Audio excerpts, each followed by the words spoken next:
ఇటీవలి కాలంలో భర్తలను ప్రియుడితో కలిసి చంపడం సర్వసాధారణం అయిపోయింది. కాన్పూర్లో ఓ నేవీ అధికారిని భార్య ప్రియుడితో కలిసి చంపేసి ముక్కలు ముక్కలుగా కోసి ప్లాస్టిక్ డ్రమ్లో కుక్కి దానిపై సిమెంట్ వేసి చివరకు పోలీసులకు పట్టుబడ్డ విషయం తెలిసిందే. తాజాగా సోనం అనే ఒక యువతి తన భర్తను హత్య చేయించిన విషయం దేశవ్యాప్తంగా పెను దుమారమే రేపుతోంది.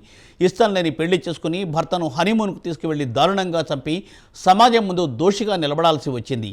24 ఏళ్ల సోనం MBA పూర్తి చేసి తన తండ్రి వ్యాపారాన్ని మరింత అభివృద్ధి చేయాలని అనుకుంది. అయితే ఆమె కలలు కలలయ్యాయి. ప్రస్తుతం జైలు పాలై తల్లిదండ్రులకు తీరని క్షోభను మిగిల్చింది. ఇక సోనం రఘువంశీ ఫ్లాష్ బ్యాక్ గురించి మరింత సమాచారం ఈ స్టోరీలో.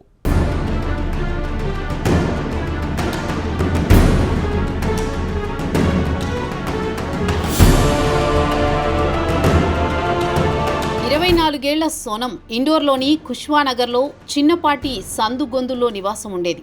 ఆమె తండ్రి దేవిసింగ్ రఘువంశీ గుణా నుంచి ఇండోర్కు 25 ఏళ్ల క్రితం కొంత సొమ్ము తీసుకుని వ్యాపారం చేయడానికి వచ్చాడు. గత 25 ఏళ్ల నుంచి ఆయన ప్లైవుడ్ బిజినెస్ చేసి ఆర్థికంగా స్థిరపడ్డాడు. ఇక సోనం తల్లిదండ్రులు ఆమెను గ్రాడ్యుయేషన్ పూర్తి చేయించి తండ్రికి వ్యాపారంలో సహకరించాలని కోరారు. పై చదువులు వద్దని వారించారు. కాగా చిన్న పట్టణంలో పెరిగిన పిల్ల సోనం. అయితే ఆమె తల్లిదండ్రులు ఆమెను చాలా స్ట్రిక్ట్గా పెంచామని చెబుతున్నారు. అమ్మాయి ఎక్కడికి వెళుతోంది, ఎవరితో మాట్లాడుతోందని ఓ కంట కనిపెట్టేవారు. తమ కుమార్తెను ఒక్కదాన్ని ఇంటి నుంచి పంపించేవారం కాదని, బయటి వారితో మాట్లాడనిచ్చేవారం కాదని దేవిసింగ్ చెబుతున్నారు. ఆమెను చాలా స్ట్రిక్ట్గా పెంచాం.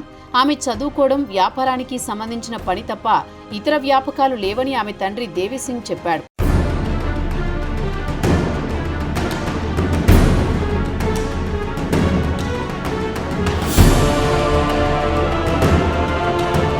ఆమె కుటుంబం ఆమెను బయట పనిచేయడానికి ప్రోత్సహించేది కాదు. ఆమె తమ తండ్రి ప్లైవుడ్ ఫ్యాక్టరీ ఆపరేషన్స్కు మాత్రమే ఆమెను పరిమితం చేశారు. గత 25 సంవత్సరాల్లో దేవిసింగ్ తమ వ్యాపారాన్ని క్రమంగా విస్తరించుకుంటూ పోయారు. ఆర్థికంగా బాగా నిలదొక్కున్నారు. తమ ఫ్యాక్టరీని గుజరాత్కు కూడా విస్తరించారు. దేవిసింగ్ సోదరుడు గోవింద్కు యాజమాన్య బాధ్యతలు అప్పగించాడు. అయితే దేవిసింగ్ ఆర్థికంగా బలపడ్డంతో సోనంకు వ్యక్తిగత స్వేచ్ఛ ఇవ్వడం మానేశాడు. కాగా సోనం ఒకసారి తండ్రితో తాను MBA చదువుకోవాలనుకుంటున్నానని తన మనసులోని మాట చెప్పింది. అయితే ఆమె తండ్రి ఆమె కోరికను తిరస్కరించాడు. ఆమెను తమ కుటుంబ వ్యాపారానికి పరిమితం చేశాడని మధ్యప్రదేశ్కు చెందిన సీనియర్ పోలీస్ అధికారి ఒకరు వివరించారు.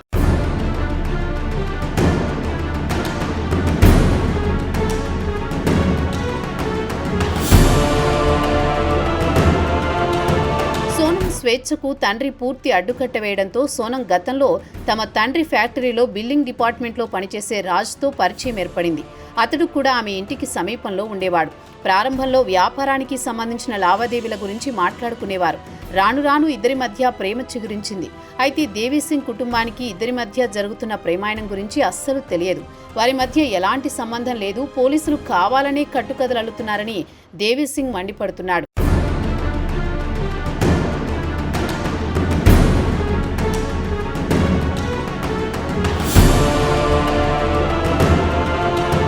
ఇక సోనంకు తల్లిదండ్రులు పెళ్లి చేయాలనుకున్నారు.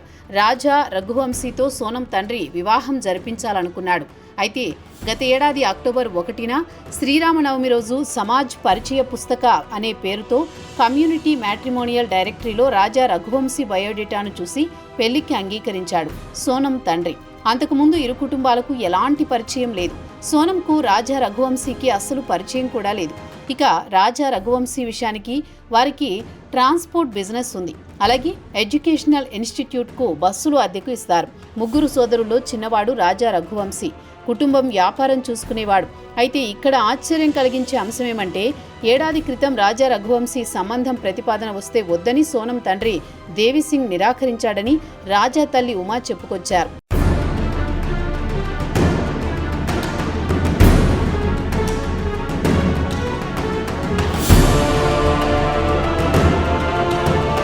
కుమారుడికి 28 ఏళ్లే. ఇంత త్వరగా పెళ్లి చేసే ఉద్దేశం కూడా లేదు. సోనం తండ్రి 4 నెలల్లో పెళ్లి చేయాలని ఒత్తిడి చేయడంతో పెళ్లి చేశాం. దేవిసింగ్ కుటుంబం గురించి కూడా తాము పెద్దగా పట్టించుకోలేదు. సోనంను బాగా పెంచారు. తనకు మంచి కోడలు లభించిందని సంతోషపడ్డానని చెప్పారు. తన కొడుకు కోసం సోనం ఉపవాసాలు కూడా చేస్తుందని తమకు చెప్పారు. అయితే సోనం పెళ్లి తర్వాత తమ కుటుంబ సభ్యులతో ఎక్కువగా మాట్లాడేది కాదు. టాప్ ఫ్లోర్లో ఉండేది. భోజనానికి కిందికి వచ్చేది. ఎప్పుడూ ఫోన్లో మాట్లాడేది. తాము పెద్దగా జోక్యం చేసుకునేవారం కాదు. ఎందుకంటే ఆమె తండ్రి చాలా స్ట్రిక్ట్గా పెంచాడు. సినిమాలకు కూడా వెళ్ళనిచ్చేవాడు కాదు. తమ ఇంట్లో స్వేచ్ఛ లభించింది, ఎంజాయ్ చేసుకొనివ్వండి అనుకునేవారమని రాజా రఘువంశీ తల్లి ఉమా వివరించారు. కాగా సోనం రాజా రఘువంశీ వివాహం మే 11న జరిగింది. తర్వాత బంధువులు తనతో మాట్లాడుతూ వివాహ వేడుకల సందర్భంగా సోనం విచారంగా కనిపించిందని చెప్పారని ఉమా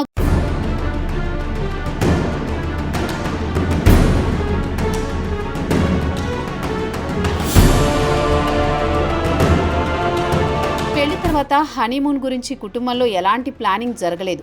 అయితే సోనం హనీమూన్కు వెళ్దామని ప్రతిపాదన తెచ్చింది. దీనికి రాజా తిరస్కరించాడు. తర్వాత సోనం ఒత్తిడి తేవడం, వెంటనే టికెట్లు బుక్ చేసి మేఘాలయకు తనతో పాటు రావాల్సిందిగా భర్తను ఒప్పించింది. అయితే సోనం మేఘాలయకు టికెట్లయితే బుక్ చేసింది, కానీ రిటర్న్ టికెట్ బుక్ చేయలేదు. అలాగే రాజా రఘువంశీని పెళ్లి సందర్భంగా కొన్న ఖరీదైన నగలను వేసుకుని రావాల్సిందిగా కోరింది. దీనికి రాజా రఘువంశీ తల్లి ఉమా ఎయిర్పోర్టు వద్ద వారించినా సోనం వేసుకుని రావాల్సింది కోరుతోందని తల్లిని సముదాయించాడు.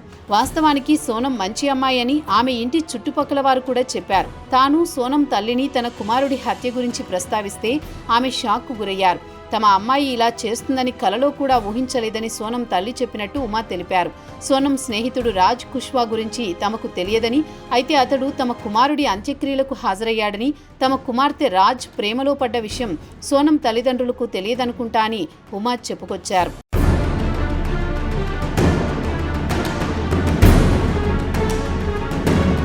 అలాంటి స్వేచ్ఛ లేకుండా బంగారు పంజరంలో పెంచాడు తండ్రి దేవిసింగ్. ఎంబీఏ చదువుకుంటానంటే నిరాకరించాడు. ఇష్టం లేని పెళ్లిని బలవంతంగా చేశాడు. దీంతో సోనం రాజ్ కుష్వా ఇతన్ని వయసు కేవలం 21 ఏళ్లు మాత్రమే. సోనం ప్రస్తుతం యావత్ దేశం ముందు దోషిగా నిలబడింది. పోలీసు విచారణలో రోదిస్తూ కూర్చున్నట్టు సమాచారం. తండ్రి కూతుళ్ల పంతంలో అమాయకుడైన రాజా రఘువంశీ హత్యకు గురి కావడం తల్లిదండ్రులతో పాటు ఆయన బంధువులు, మిత్రులు జీర్ణించుకోలేకపోతున్నారు. ఆడపిల్లలను అత్యంత కఠినంగా స్వేచ్ఛ లేకుండా పెంచితే చివరకు ఫలితం ఇలానే ఉంటుందంటున్నారు.